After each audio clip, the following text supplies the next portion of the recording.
My name is Elena Ward. I'm in my late 30s, and for most of my adult life, I've been the person people describe as steady, the reliable one, the quiet one, the one who doesn't make things awkward. I work with numbers, systems, and long timelines, fields where patience is valued and noise is unnecessary. People often assume that means I don't feel things deeply or that I don't notice when something is off. They're usually wrong. If you had asked my family to describe me before all this happened, they might have said I was independent, low maintenance, maybe even a little distant. The truth is simpler. I learned early how to take up less space, not because I wanted to disappear, but because it was easier than asking to be seen. This story isn't about money, even though money sits right at the center of it. It's not really about weddings either, though one wedding changed the way I understood my place in my own family forever. They spent $85,000 on my sister's wedding. I wasn't even invited. When people hear that, they usually expect anger, confrontation, or some dramatic payoff. That's not what this is. What hurt wasn't the number. That hurt more than the money ever could. It was the quiet realization of what that decision said about me, about where I stood, and where I apparently didn't. This is a story about that moment and about everything that followed after I stopped explaining things away for other people. Over the course of this video, I'm going to walk you through how small dismissals can become normalized, how silence can look like weakness from the outside while turning into something else entirely on the inside, and how change doesn't always announce itself with raised voices or slammed doors. Sometimes it happens in spreadsheets, in unread messages, in decisions made without witnesses. I'm not sharing this for revenge. There's no villain monologue coming, no public humiliation, no sudden twist where I win and everyone else loses. I don't believe life works that way. What I do believe in is honesty, especially the kind that's uncomfortable because it doesn't let anyone off the hook, including me. This is a first-person account of what it feels like to realize you've been quietly written out of a story you thought you belonged to, and what happens when you stop trying to earn a role that was never offered in good faith. It's about restraint, boundaries, and the kind of power that doesn't need applause. If you've ever looked back at a moment and thought, I should have understood what that meant sooner, you'll probably recognize yourself somewhere in this. As you listen, I'd like you to hold one gentle question in mind, not to answer out loud, just to sit with. Have you ever mistaken being needed for being valued? For most of my life, I was the easy one. That was the word people used, usually with a smile, like it was a compliment. Elena doesn't need much. Elena understands. Elena's fine either way. I absorbed that identity so early that I didn't question it for years. Being easy meant being flexible. Being flexible meant not asking for more, and not asking for more slowly turned into not being offered much at all. In my family, roles were assigned quietly but firmly. My younger sister, Claire, was the center, not in an exaggerated golden child way, nothing that obvious. She was expressive, emotional, and openly needed reassurance. People rallied around that. My parents liked feeling needed, liked being involved, liked solving visible problems. Claire provided those naturally. I didn't. I was competent early. I did well in school, handled my own applications, and paid my own way through most things.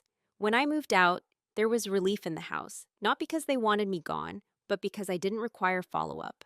I called on a holiday, I sent gifts on time, I never caused concern. From the outside, it looked like strength. Inside the family system, it functioned more like permission to forget me a little. At gatherings, I was the one who helped in the kitchen without being asked, the one who stayed neutral when opinions clashed, the one who listened more than she spoke. If someone needed a practical answer, they came to me. If they needed comfort, celebration, or emotional urgency, they went elsewhere. No one was cruel about it. That's important. There were no sharp words, no open exclusions, just patterns, subtle ones, the kind that only registers when you stop assuming they're temporary. When Claire talked about her engagement, the room shifted. There was excitement, brainstorming, and timelines. Venues were discussed months in advance. Colors, guest lists, travel plans. I listened, nodded, and offered suggestions when asked. I was happy for her. I meant that. But I also noticed something else. No one asked what my schedule looked like. No one checked whether I'd be free for certain dates. I wasn't looped into group messages early on. When I offered help, it was accepted casually. That would be great, if you don't mind, but never followed up with inclusion. At the time, I explained it away. They're just busy. I'm not into weddings anyway. I don't need to be involved in every detail. Those explanations sounded reasonable. They were also convenient for everyone else. I had learned to interpret absence as neutrality. If I wasn't included, it meant nothing personal. If I wasn't consulted, it was because I was capable of adapting later. That logic had kept me calm for years. What I didn't realize yet was that being adaptable makes it easy for others to stop considering you at all. When relatives asked about the wedding and looked surprised that I didn't know certain details, I laughed it off. I'm not really involved, I'd say lightly. People nodded, accepting that as a personality trait rather than a family dynamic. That's how invisibility works best, when it has a plausible explanation. I wasn't resentful then. Truly, I didn't feel robbed or wronged. I still believed my role was voluntary, that if I wanted to step forward, I could. I believed proximity equaled belonging. But looking back now, this was the period where the groundwork had already been laid, where my silence was being misread as consent, where my independence was quietly reclassified as irrelevant. I was useful, I was reliable, I was not central. And because nothing bad had happened yet, I didn't question whether something was already missing. Not being seen doesn't hurt all at once. It happens gradually, through small omissions that feel too minor to address without seeming dramatic, and I was very careful never to seem dramatic. At this stage of the story, I still thought my place was secure simply because it had always been there. I didn't know yet that places can disappear without being taken away, just by no longer being acknowledged. The first moment I can clearly point to now didn't announce itself as important at the time. That's how these things usually work. It happened during a Sunday phone call with my mother. We spoke most weekends. Short, practical conversations, updates, errands, weather, and who was visiting whom. That day she sounded distracted, flipping between thoughts. "Oh," she said casually, "we finally put down the deposit for the venue." I paused. "Already?" "Yes, your father and I went with Claire last week. It's lovely. A bit pricey, but you only do this once." There was something in the phrasing that caught me. Not the money, but the last week. I hadn't known there was a visit planned at all. "That's exciting," I said. And I meant it. "Where is it?" She told me. A vineyard a few hours away. I pictured it easily. White arches, late summer light. I waited for the next part. The logistical part, the assumption that I'd be there. It didn't come. Instead, she moved on. Catering options, guest capacity. How relieved Claire seemed once the date was secured. At some point, I realized my name hadn't entered the conversation even once. Not "we went, you'll love it." Not even "you'd have been busy anyway." Just nothing. When the call ended, I stood in my kitchen longer than necessary, phone still in my hand. I wasn't upset. Not exactly. It felt more like I'd stepped onto a stair that wasn't there. I told myself the obvious things. It was a last-minute visit. They probably assumed I couldn't make it. It's not a big deal. And maybe it wasn't, on its own. But over the next few weeks, similar moments stacked up quietly. A group message I wasn't in referenced mid-conversation. An offhand comment about everyone agreeing on a decision I hadn't heard discussed. A dress fitting mentioned after the fact, framed as a funny anecdote rather than an event. Each time, there was an explanation readily available. Each time, I accepted it without pushing back. What made this the first cut wasn't the exclusion itself. It was the realization that no one noticed it. When I eventually asked Claire about the venue, lightly, she blinked in surprise. "Oh, I thought Mom told you." That was it. No apology, no correction. Just an assumption passed along until it landed nowhere. I nodded. "She did. Sounds beautiful." And again, that was true. But something subtle shifted. I began paying attention not to what was said, but to what was assumed.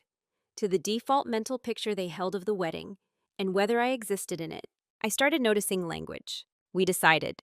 "Everyone thinks." "It'll be easier this way." No one ever said, "We didn't include you, they didn't need to." The structure already accounted for my absence.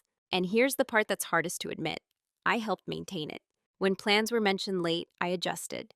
When dates were set, I made myself available. When information came secondhand, I thanked them for the update. I never asked to be looped in. I never expressed disappointment. I never let the silence become awkward. Because I didn't want to be that person. I had spent years building an identity around being reasonable, low effort, mature. I didn't want to jeopardize that by reacting to something I couldn't yet prove was intentional. So I told myself to wait, to gather more information, to assume good intentions. But the body notices things the mind tries to smooth over. I felt it in the way my enthusiasm became more careful. In the meantime, I stopped offering help automatically, in the way I replayed conversations later, checking whether I'd missed something obvious. That first cut wasn't deep, it didn't bleed, it didn't demand attention. It simply marked the moment when I stopped taking inclusion for granted and started realizing that being left out can happen without anyone deciding to leave you out at all. After the first few omissions, something inside me shifted. Not outwardly, not in any way someone else could point to, but internally. I stopped expecting clarity. I started expecting an adjustment. That's how normalization works. Not through one big violation, but through repetition that slowly retracts your standards. The wedding planning accelerated. Decisions were being made weekly now, sometimes daily. I learned about them the way you learn about weather in a city you don't live in anymore, through fragments, comments, forwarded screenshots without context. Did you see the final guest list? My aunt asked me at a family dinner. I hadn't. I smiled anyway. Not yet. She looked puzzled, then corrected herself quickly. Oh, I just assumed. Everyone always did. Claire talked excitedly about her bridesmaids. There were fittings, group photos, and late-night calls. I wasn't part of that circle, which in itself wasn't strange. We had different personalities, different lives. What was strange was how cleanly I'd been edited out of the narrative, as if my absence required no explanation at all. At one point, my mother mentioned how expensive everything was getting. Between the venue, catering, and the band, it's already over $80,000, she said, half proud, half stressed. I remember the number clearly because of how it landed. Not as shocked, not as envy, just as a contrast. $85,000 allocated with precision, meetings, and debate. And not one conversation about whether I would be there. I didn't say that out loud. Instead, I nodded sympathetically. Offered to help review contracts if they wanted a second pair of eyes. Old habits. Maybe later, she said, we've got it handled. That phrase, we've got it handled, became a kind of refrain. It was never dismissive in tone, just final, like a door closing gently but firmly. By then, I had begun participating in my own exclusion more actively. I answered messages more slowly. I stopped volunteering information about my schedule.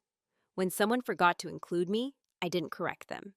I treated every oversight as confirmation that my involvement wasn't required. And here's the uncomfortable truth. Part of me felt relieved, not because I didn't care, but because caring without agency is exhausting. Letting go felt like rest. I told myself I was being mature, that I didn't need to be centered in everything, that weddings bring out stress and tunnel vision. All reasonable thoughts. But beneath them was a quieter one I didn't yet have words for. If I don't expect respect, I can't be disappointed when it doesn't show up. That's a dangerous adaptation. It protects you short-term while eroding something deeper. There were moments when the imbalance became almost visible, like when travel plans were discussed openly in front of me. Hotels, carpools, shared rentals, without anyone turning to ask how I planned to get there. Or when my father joked, Elena's easy, she'll figure it out. And everyone laughed, including me. I laughed because it was true. I would figure it out. I always had. But no one asked whether I wanted to. Each small moment trained the group to continue as they were. No resistance meant no recalibration. My silence functioned as an endorsement. I still hadn't been explicitly uninvited. Technically, nothing had been stated. But invitations aren't just pieces of paper. They're assumptions, planning, and space being held for you before you arrive. No space was being held. By this point, I had stopped imagining myself at the wedding at all. Not consciously, there was no dramatic realization, but practically. I didn't picture what I'd wear. I didn't think about taking time off work. I didn't wonder where I'd sit. I existed adjacent to the event, not within it. And because no one challenged that position, it hardened into normal. This was the phase where disrespect didn't feel like disrespect anymore. It felt like background noise, like gravity, like something you stopped noticing because it's always been there. What made it especially insidious was that everyone remained polite, even kind. There was no malice to react against, no clear line to draw, just a slow, steady redefinition of my place, from participant to peripheral to optional. I didn't confront it because I couldn't yet justify why it hurt. I couldn't point to a single moment and say, this is where you crossed a line. All I had was a growing awareness that I was adjusting myself downward to match a role I'd never agreed to play. And at the time, I still believed that was the responsible thing to do. It became clear to me gradually that I wasn't just being overlooked, I was being categorized. Families do this without realizing it. They simplify people into functions: the emotional one, the dependable one, the one who needs help, the one who doesn't. Once those roles settle, everything else arranges itself around them. Mine was already set. I was the solver, the backup plan, the person you call when something goes wrong, not when something is being celebrated. I was trusted with logistics, not feelings, with fixes, not first drafts. And because I performed that role well, no one questioned whether it still fit. The clearest example came during a conversation about seating. I happened to be present when my parents and Claire were discussing table arrangements at my mother's dining table. Place cards are spread out like a map. "We'll put Elena wherever there's space," my father said, without looking up. "She won't mind." It wasn't meant unkindly. It wasn't even said about me, really. It was said as a fact, like commenting on the weather. I felt something tighten, not sharply, but firmly. There it was, the role, spoken aloud. I wouldn't mind, or rather, I wasn't expected to. In that moment, I saw myself from the outside. Low impact, adaptable, interchangeable. The person whose presence didn't change the equation. No one asked me. No one checked my expression. The conversation moved on, and I stayed silent. Part of me wanted to correct it, to say gently, "Actually, I do care where I sit." But another part of me recognized the futility of that statement. It wasn't about the chair, it was about the assumption that my preferences didn't need to be accounted for. By then, the role was doing work for them. When Claire needed help reviewing a vendor contract, my mother suggested me. "Elena's good with that sort of thing." But when emotional decisions were made, I wasn't consulted. When deadlines were tight, I was reliable. When excitement peaked, I was peripheral. I began to understand that this wasn't a temporary oversight related to wedding stress. This was the natural outcome of years of positioning. I had been rewarded for being undemanding. Now, that reward had matured into invisibility. The most disorienting part was that no one was wrong exactly. They were acting consistently with the version of me they'd been interacting with for years. The version that didn't push, didn't insist, didn't require accommodation. The version I had helped create. There's a specific kind of grief that comes with realizing you taught people how to treat you, and they learned the lesson too well. Once I saw the role clearly, I noticed how it extended beyond the wedding. Family decisions, holiday plans, and even casual group conversations followed the same pattern.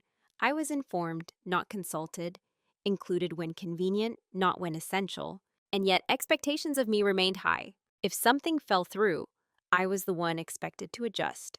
If there was a gap, I could fill it. If something needed to be handled discreetly, I was trustworthy. Invisible, but indispensable. That contradiction kept me tethered longer than I might have been otherwise. It's hard to step away when your usefulness is constantly affirmed, even as your presence is minimized. But usefulness isn't the same as belonging. I didn't confront anyone during this phase, not because I was afraid, but because confrontation would have implied that the role was negotiable. I was starting to understand that it wasn't, at least not from the outside.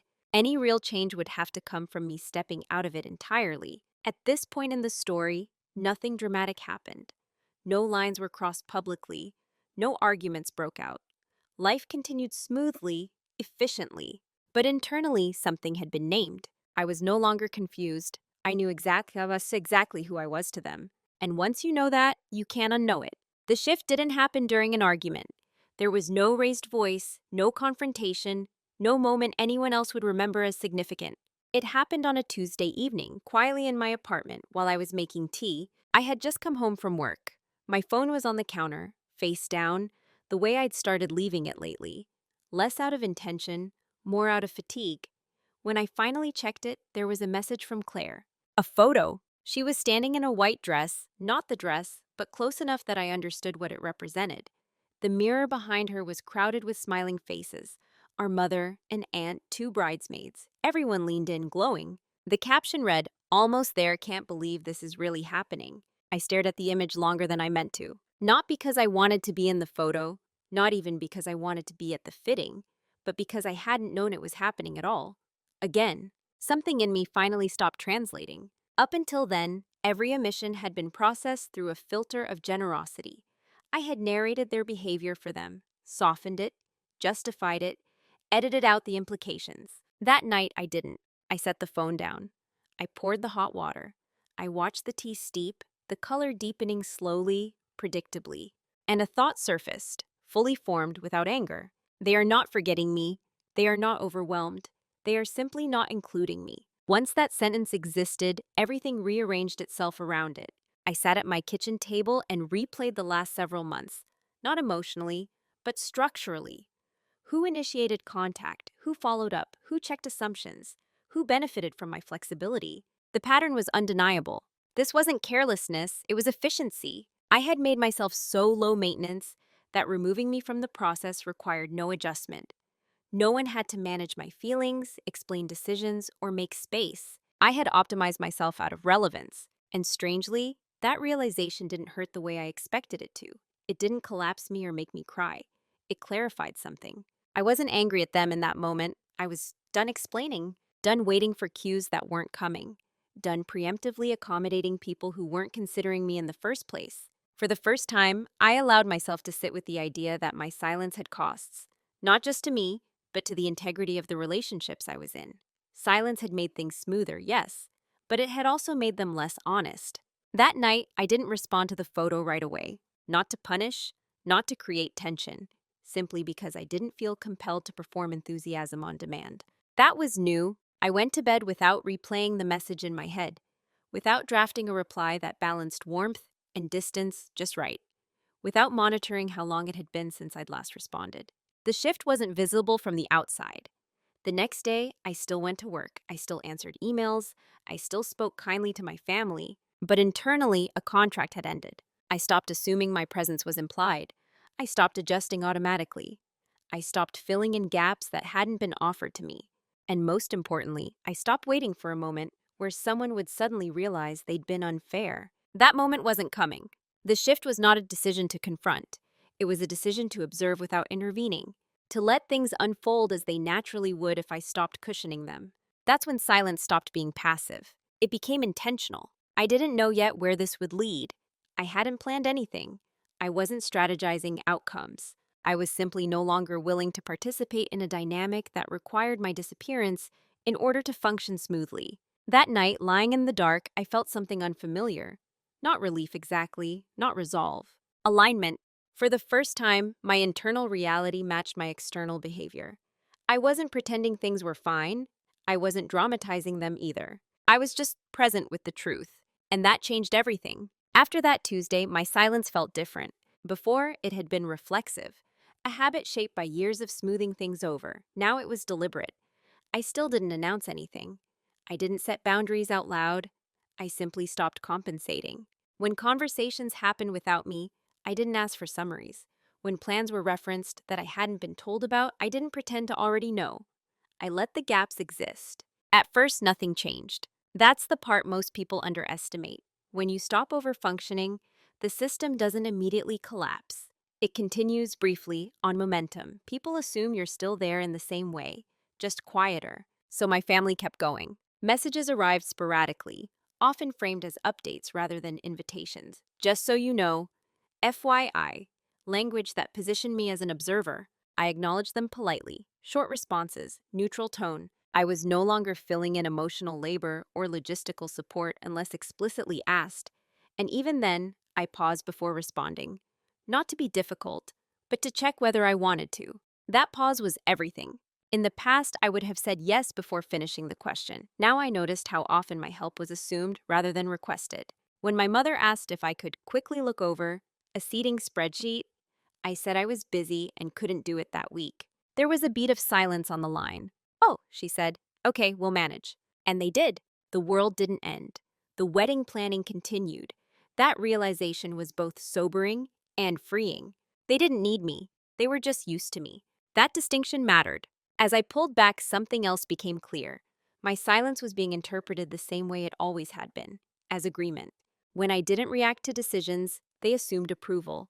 When I didn't offer input, they assumed trust. When I didn't ask questions, they assumed comfort. From their perspective, nothing was wrong. From mine, I was finally choosing not to correct their assumptions. I wasn't testing them. I wasn't waiting for them to notice. I was observing what happened when I stopped reinforcing a role that cost me visibility. And what happened was very little. No one checked in to ask if I felt left out. No one asked why I was quieter than usual. My absence was seamless. That told me more than any argument could have. There's a specific clarity that comes when you realize your withdrawal doesn't register as a loss.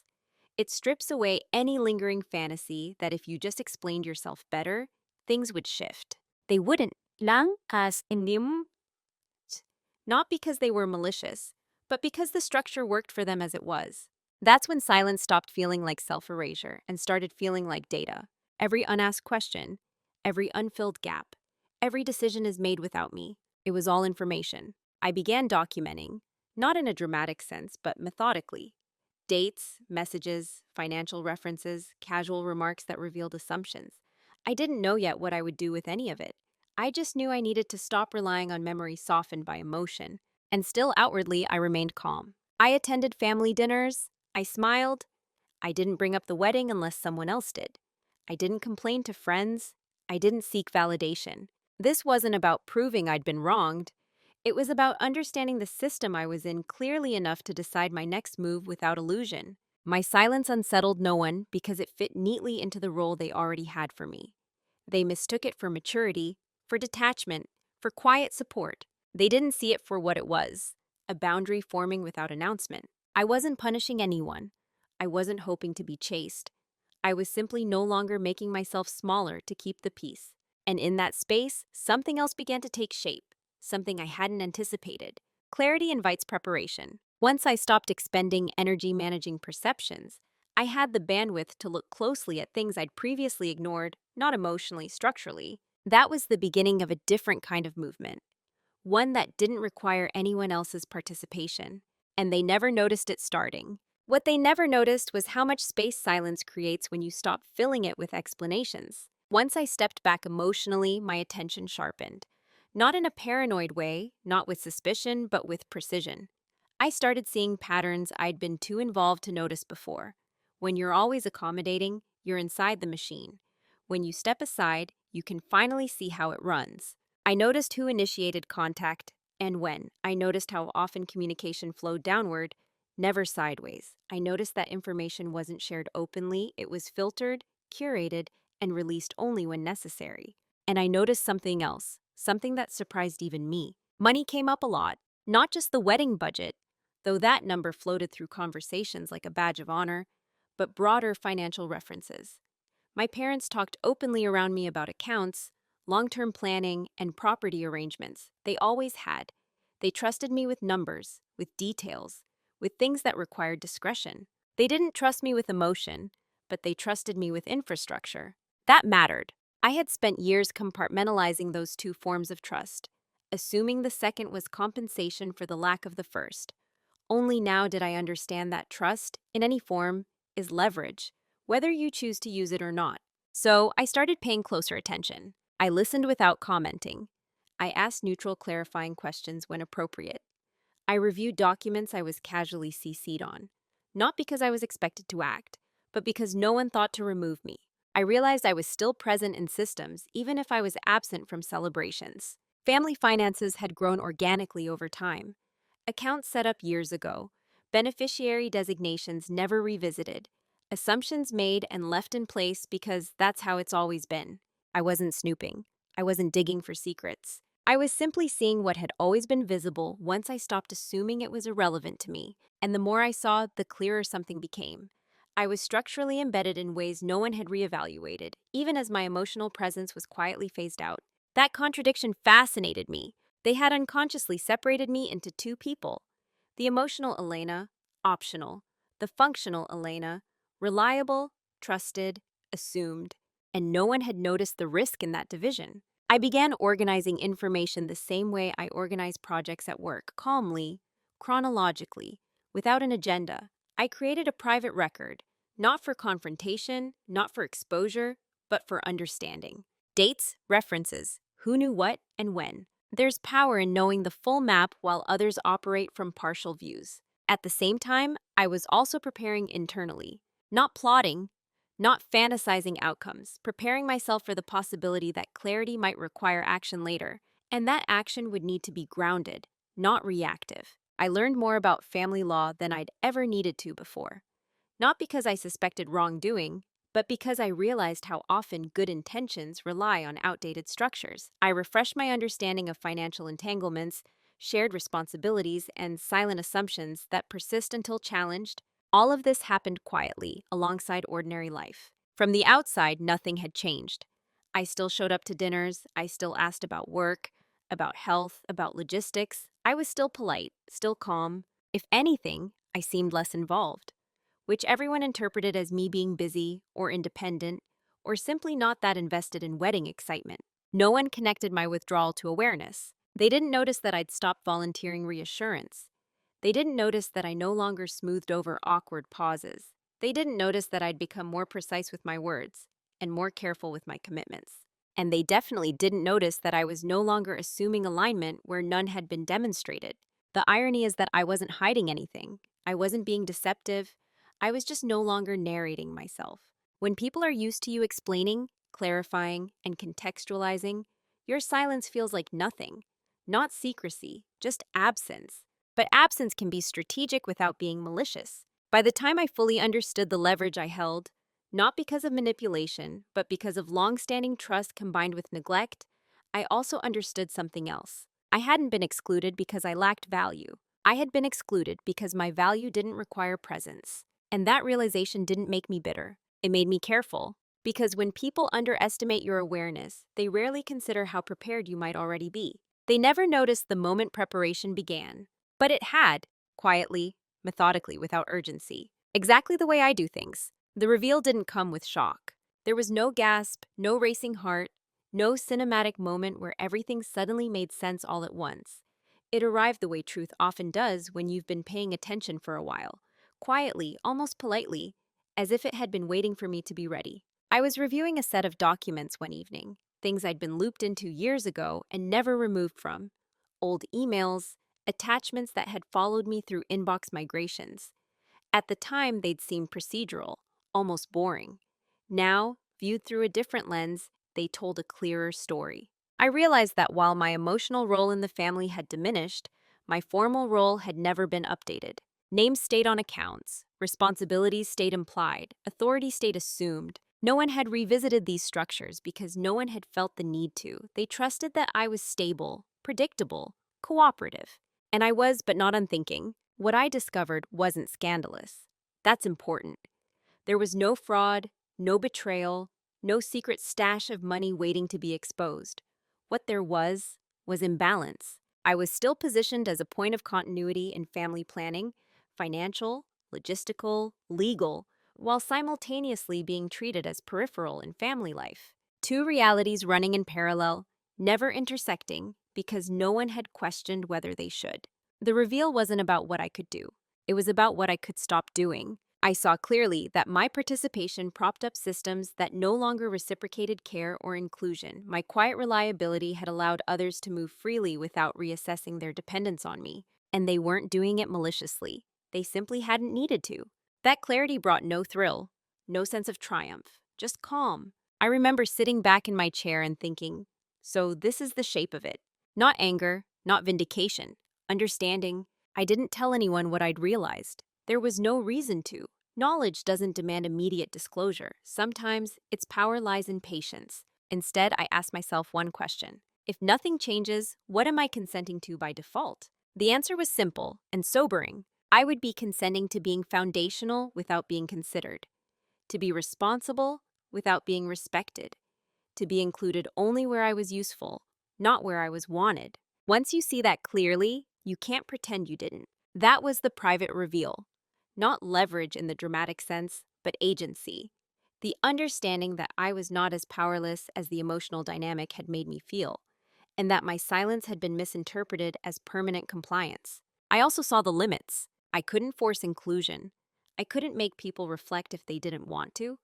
I couldn't retrofit emotional awareness into relationships that had evolved without it. But I could choose whether to continue supporting a system that quietly erased me. That choice didn't feel heavy. It felt inevitable. I slept well that night, not because I had a plan, but because I finally stopped second-guessing my perception. The question was no longer, am I imagining this? What aligns with my values now? And my values were clear. I don't believe in punishment. I don't believe in public reckoning. I don't believe in using information to hurt people. But I do believe in withdrawing consent from dynamics that depend on your silence to function. The reveal gave me certainty, not urgency. There was no rush to act. Timing matters when you're making irreversible decisions. So I waited. I continued observing, continued documenting, continued letting the natural consequences of my reduced involvement unfold. And slowly, something interesting began to happen, not externally, but internally. I stopped fantasizing about how they might react if they knew how I felt. I stopped imagining conversations where they suddenly understood. I wasn't seeking acknowledgement anymore. I was preparing for alignment, because once you know exactly where you stand, the only real question left is whether you're willing to keep standing there. The decision point didn't arrive with pressure from the outside. No deadline was imposed. No one forced my hand. There was no moment where I had to act now or never. That's what made it real. This was a choice made in stillness, not crisis. I gave myself time, weeks, not days. I lived normally while holding the full picture in my mind, testing how it felt to do nothing at all, to let the wedding come and go in planning conversations without inserting myself, to remain structurally involved while emotionally detached. And the longer I sat with that reality, the clearer the options became. There were several. I could speak up, name the hurt, ask why I'd been excluded, request a repair. That path would have required vulnerability and a willingness to educate people who had never questioned their own assumptions. It might have led to apologies. It might not have changed anything structurally. I could continue as I was, quiet, useful, invisible where it mattered. That option required the least disruption. It also required me to accept that this dynamic was permanent. Or I could do something else entirely, something quieter, something irreversible, not because it was dramatic, but because it removed me from the equation in a way that couldn't be talked around. I weighed those options carefully, not emotionally, but ethically. I asked myself hard questions. If I confront them, am I doing it because I want understanding or because I want relief? If I stay silent, am I choosing peace or avoiding responsibility to myself? If I step back structurally, am I punishing or simply realigning? The answer that kept coming back was this: I didn't want an explanation. I wanted congruence. I didn't want to be talked back into a role that had already cost me too much. I didn't want last-minute gestures that corrected optics without addressing foundations. And I didn't want to wait for emotional recognition that might never come. What I wanted was simple: for my external participation to match my internal reality. That meant making a choice they wouldn't feel immediately, but would eventually have to acknowledge. The decision I chose wasn't dramatic. It didn't involve ultimatums or announcements. It involved withdrawing from structures that assumed my presence without honoring it. This wasn't about revenge. If it were, I would have wanted them to know right away. I would have wanted reactions, confusion, maybe regret. I didn't. I wanted clean lines. So I chose the option that required the most restraint and the least explanation. I chose to stop being foundational. Once that decision was settled, everything else became procedural, calm, almost boring. The emotional weight lifted because the ambiguity was gone. I wasn't deciding whether they deserved access to me. I was deciding whether I deserved consistency. The answer was yes. That's the part people misunderstand about irreversible decisions. They imagine heat, adrenaline, and anger. In reality, the final decisions often feel quiet because they come after clarity, not before it. I didn't tell anyone what I was about to do, not because I was hiding it, but because I didn't need consensus to act in alignment with myself. And I didn't do everything at once. I moved slowly, deliberately, making sure each step was clean, ethical, and defensible. No shortcuts, no emotional shortcuts either. By the time the decision had fully crystallized, I wasn't asking, should I do this? I was asking, when is the most responsible time to begin? That's how I knew the decision was real, because it no longer felt like a reaction to being hurt. It felt like self-respect catching up with reality. Once the decision was made, I didn't feel urgency. That surprised me. I'd expected a surge of energy, maybe even anxiety. Instead, everything slowed down.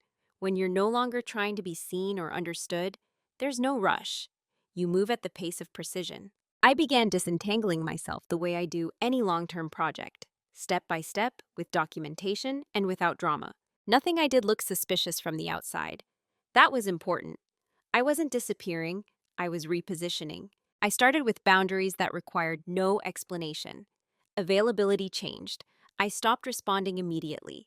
I stopped being the default backup for things that just needed to be handled. When asked for help, I assessed whether it aligned with my role as it actually existed, not the role people assumed I'd continue playing. Sometimes I said yes, often I didn't. I updated the records quietly, removed myself from responsibilities that were no longer appropriate, clarified roles in writing where ambiguity had been convenient for others, but costly for me. Each step was small, individually insignificant, collectively decisive. I also prepared for something else, the emotional lag. When you change quietly, people don't notice right away. They continue operating on outdated assumptions, unaware that the ground is slowly shifting beneath them. I didn't correct those assumptions. If someone said, Elena will know, I didn't volunteer the information. If someone said, Elena can handle it, I didn't step in automatically. If someone assumed I was looped in, I let them find out I wasn't. Naturally. There's a difference between secrecy and discretion.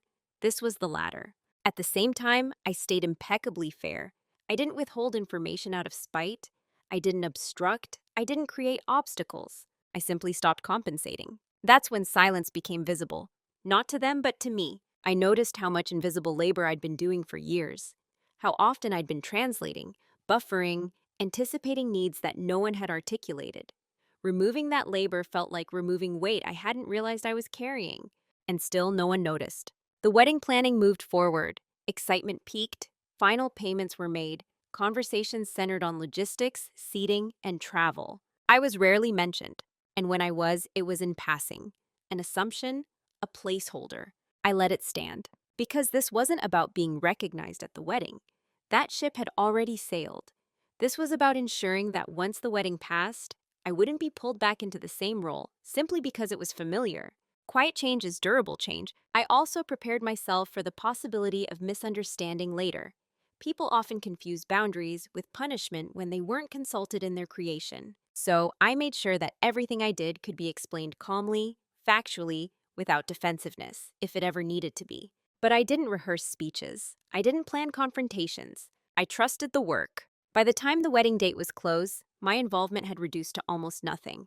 I wasn't part of the travel plans. I wasn't included in group messages. I wasn't asked about availability. From their perspective, I was simply busy. From mine, I was free. The most important thing I did during this period wasn't logistical. It was internal. I stopped hoping for a last-minute correction. I stopped imagining a scenario where someone suddenly realized I'd been excluded and rushed to fix it.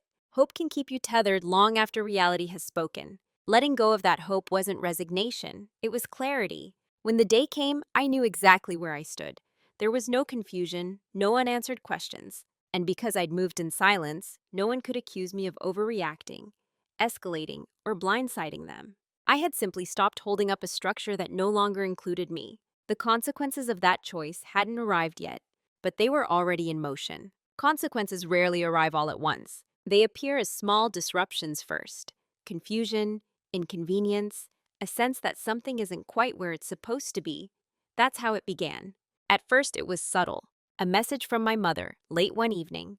Do you know where that file is? The one you used to have? I read it carefully before responding. I don't have access to it anymore, I wrote. You might want to check with Dad. There was a pause, then, oh, okay. Nothing dramatic, no follow-up. But the assumption had been exposed. Then came another moment. A question about a payment timeline. A vendor asked who the point of contact was. A brief scramble to clarify responsibilities that had once defaulted to me. Each instance was small, manageable, but they accumulated. The system they were used to leaned on me more than they'd realized. And now that support had quietly stepped away. No one blamed me. Not yet. They were too busy adjusting. What struck me most was how impersonal the confusion was. There was no emotional inquiry attached to it. No, why aren't you handling this anymore?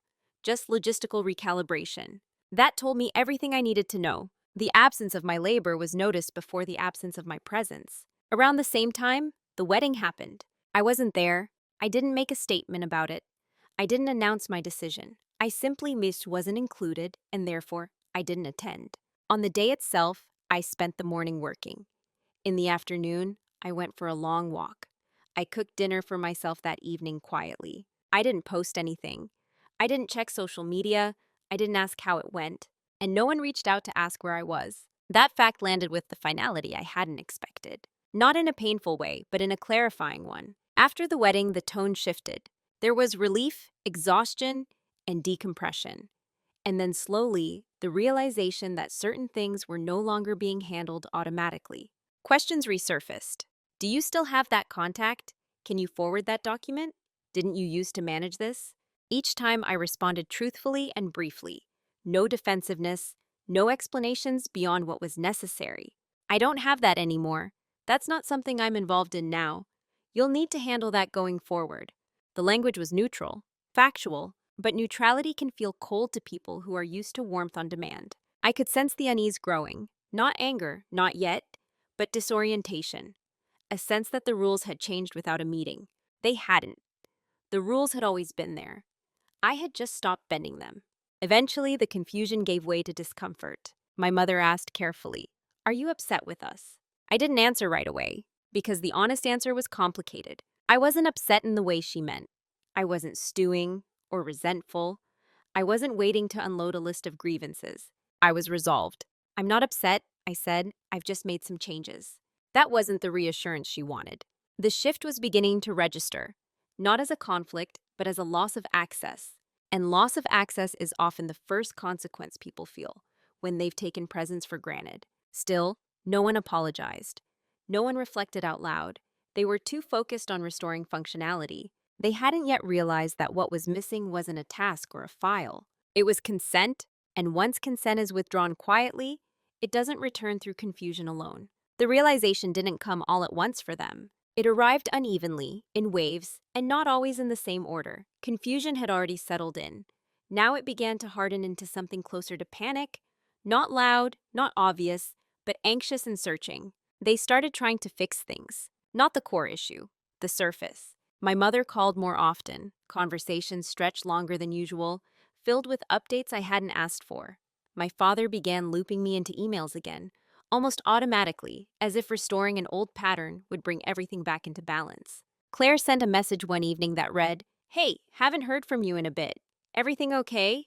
I looked at that message for a long time, not because I didn't know how to answer, but because of what it didn't say. There was no acknowledgement of the wedding, no recognition of absence, no curiosity about why I hadn't been there, just a vague check-in, timed conveniently after the practical gaps had become noticeable. That's when it became clear. They sensed distance, but they didn't understand its origin. And more importantly, they were trying to close it without examining why it existed. They wanted continuity, not accountability. I replied kindly, "I'm okay, just been focused on my own things." Which was true. The attempts to reestablish contact continued, but they were inconsistent and slightly off-key. Invitations were casual, last minute. Requests were softened, phrased as favors rather than expectations. It wasn't malicious, it was reactive. They were responding to discomfort, not insight. At some point, my mother tried a different approach. "We miss you," she said during one call. "You've been distant." There it was, the emotional appeal. I took a breath before answering, not to control my tone, but to choose my words carefully. "I haven't gone anywhere," I said. "I've just stepped back." "From us?" she asked, alarmed. "No," I replied, "from certain roles." That distinction didn't land the way I'd hoped. She wanted reassurance. I was offering clarity. And clarity, when it arrives late, can feel threatening. They began proposing small repairs, a dinner, a weekend visit, a suggestion that we should all sit down and talk. Each offer came with an unspoken assumption that a conversation could restore what had been lost. But by then, it was too late for that kind of fix. Not because I was unwilling to talk, but because talking would have implied that the issue was a misunderstanding. It wasn't. The dynamic had been clear long before I acted. What had changed was my willingness to absorb it quietly. I wasn't looking for apologies retroactively applied to years of omission. I wasn't interested in being folded back into a system that only noticed me when something stopped working. And I wasn't angry. That's what made it hardest for them to respond to. Anger invites defense. Calm invites reflection. And they weren't ready for that. They wanted reassurance that I wasn't pulling away permanently, that I wasn't changing too much, that I would still be there when needed. But I had already answered that question privately. I would be there where I was included, not assumed. That boundary was not up for negotiation. So, when conversations circled back to logistics, I stayed firm. When emotional overtures lacked substance, I didn't fill in the gaps for them. I didn't escalate, I didn't accuse. I simply didn't step back into a role that had cost me my place. Eventually, the realization dawned, not sharply, but slowly. This wasn't about a missed invitation. This wasn't about wedding stress. This wasn't something that could be smoothed over with good intentions. Something had shifted permanently, and by the time they understood that, there was nothing left to fix, only something new to accept. Not everyone is prepared for that. The confrontation, when it finally happened, didn't feel like a confrontation at all. It was a Sunday afternoon, neutral territory, my parents' living room. The kind of setting chosen deliberately to signal calm, reason, and family unity. Coffee on the table, no raised voices, no crossed arms. Everyone was careful. That alone told me how much had shifted. My mother spoke first. She always did when things were emotional. "We feel like we've lost you," she said gently, "and we don't understand why." I noticed the phrasing, "we feel, we don't understand," still centered on confusion, not reflection. I nodded. "I know." There was a pause. They waited for more. I didn't rush to fill it. My father cleared his throat. "If we did something wrong, you should have told us." That was the moment I'd anticipated, not with dread, but with clarity. "I didn't disappear because of one thing," I said evenly, "and I didn't leave suddenly." They listened closely now. I stepped back because I realized I was participating in a dynamic where I was useful, but not considered, reliable, but not included. My sister looked uncomfortable. She opened her mouth, then closed it again. "I don't think anyone intended that," my mother said quickly. "I know," I replied. "Intent isn't the same as impact." The room went quiet. I continued, not louder, not colder, just precise. The wedding didn't cause this. It revealed it. Being left out wasn't a misunderstanding. It was consistent with how I'd been positioned for a long time. My father frowned slightly. "We assumed you didn't mind." "I didn't correct that assumption," I said. "That part is on me. But the assumption existed because no one thought to ask." There was no accusation in my tone, no edge, just a fact. They waited for anger. It didn't come. "I'm not here to argue," I said, "and I'm not asking for apologies. I'm explaining why I made changes." "What kind of changes?" my sister asked quietly. "I stopped supporting structures that depended on my silence," I said, "and I stopped filling roles I was never explicitly offered." That landed, not emotionally but logically. They had no rebuttal for that, because it wasn't framed as a complaint. It was framed as a decision. My mother's eyes filled slightly. "So what now?" That was the real question. And I answered it honestly. "Now I participate where I'm included. I contribute where there's mutual regard. And I step back where there isn't." "You're punishing us," my sister said, not angrily, just hurt. I shook my head. "I'm not punishing anyone. I'm aligning my actions with my reality." Silence again. I could see them recalibrating. Not just emotionally, but structurally, realizing that what they'd lost wasn't my affection, but my automatic availability. And that availability wasn't something they were entitled to. "I still care about you," I added. "That hasn't changed, but how I show up has." That was the end of it. No dramatic resolution, no emotional collapse, no sudden insight. Just a boundary stated calmly, without heat. When I left that day, I felt lighter. Not because they understood fully, but because I had spoken without compromising myself. That was enough. Who I am now is quieter than before, but not smaller. For a long time, I confused presence with proximity. I thought showing up consistently meant I was participating meaningfully. I know now that proximity without consideration is just positioning, and positioning can change. My relationships with my family didn't end after that conversation. They shifted. Some habits fell away. Others were renegotiated slowly, sometimes awkwardly. There are still moments of discomfort, still traces of old expectations that surface now and then. But they don't confuse me anymore. I no longer feel the urge to smooth them over. I've learned the difference between being generous and being self-erasing, between being adaptable and being disposable. That line used to blur for me. It doesn't know. I show up where I'm invited, not as an afterthought, not as infrastructure, but as a person whose presence matters. When that isn't the case, I don't argue. I don't chase. I simply don't insert myself. That choice has reshaped more than just my family dynamics. At work, I'm more precise with my boundaries. I don't overextend to prove value. I let my contributions speak without commentary. And I've noticed something interesting. When you stop explaining your worth, people either rise to meet you or they fall away. Both outcomes are information. Emotionally, I'm steadier. Not because I've hardened, but because I've stopped negotiating with myself. I no longer rehearse conversations that haven't happened. I no longer justify other people's behavior at the expense of my own perception. That internal clarity has been its own kind of dominance, quiet, unremarkable from the outside, but profound in how it shapes my choices. I don't regret staying silent as long as I did. It taught me how systems work. It showed me who benefited from my accommodation and who noticed when it stopped. And I don't regret speaking when I finally did, not because it fixed everything, but because it aligned me with myself. I'm not closer to my sister than before. We're not estranged either. We exist with clearer boundaries and fewer assumptions. That's healthier than forced closeness built on omission. My parents are still adjusting. Sometimes they overcorrect, sometimes they forget. I don't take either personally. Change takes time when people are confronting dynamics they never had to examine before. As for the wedding, that moment no longer carries the weight it once did. Not because it wasn't significant, but because I understand it accurately now. It wasn't a personal rejection. It was a structural outcome of years of unspoken roles. Understanding that didn't excuse it. It contextualized it. And that gave me peace. I no longer measure my place in other people's lives by how much I do for them. I measure it by how much I'm considered before decisions are made, not after. That shift has changed the way I move through the world. I don't announce my boundaries, I embody them. I don't demand recognition, I respond to it when it's genuine. Quiet dominance isn't about control, it's about coherence between what you feel, what you tolerate, and what you choose.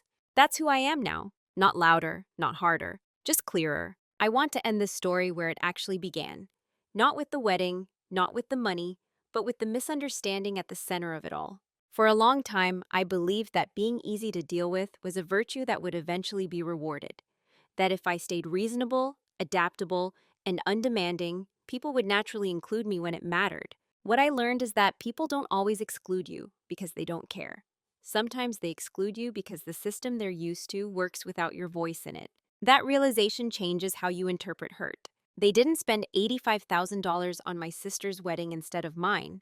They spent it without ever pausing to consider whether I was part of the picture at all. And that hurt more than the money ever could, because it revealed something structural, not emotional. It showed me how absence can be normalized when someone is consistently accommodating. This story isn't a warning against generosity. It's a warning against generosity without boundaries. Silence, when it's habitual, teaches people what they can take for granted. Reliability, when it's unexamined, can quietly erase your humanity. And being the strong one often just means no one thinks to check whether you're okay. The shift didn't come when I was finally hurt enough. It came when I was clear enough to see that I didn't need to be louder to be respected, clear enough to understand that explanation doesn't always lead to change, clear enough to step back without making anyone a villain. Quiet dominance isn't about withholding love. It's about withholding access when access has been assumed instead of earned. I didn't walk away from my family. I walked away from a role that required me to disappear. And that's the part I hope stays with you. If you recognized yourself in this story, I want you to know something. You don't have to wait for a dramatic betrayal to reassess where you stand. You don't need permission to stop overfunctioning. And you don't owe anyone an explanation for choosing alignment over approval. Sometimes the most powerful thing you can do is stop filling the space you were never meant to carry alone. So I'll leave you with this question, one I'd genuinely love to hear your thoughts on in the comments. Have you ever realized too late that being needed wasn't the same as being valued? And what did you do when that realization finally settled in? Thank you for listening. Video của mình hôm nay đến đây là kết thúc. Nếu bạn thích video này, hãy cho mình xin một lượt like và một lượt đăng ký kênh. Hẹn gặp lại các bạn ở trong những video tiếp theo. Bye bye.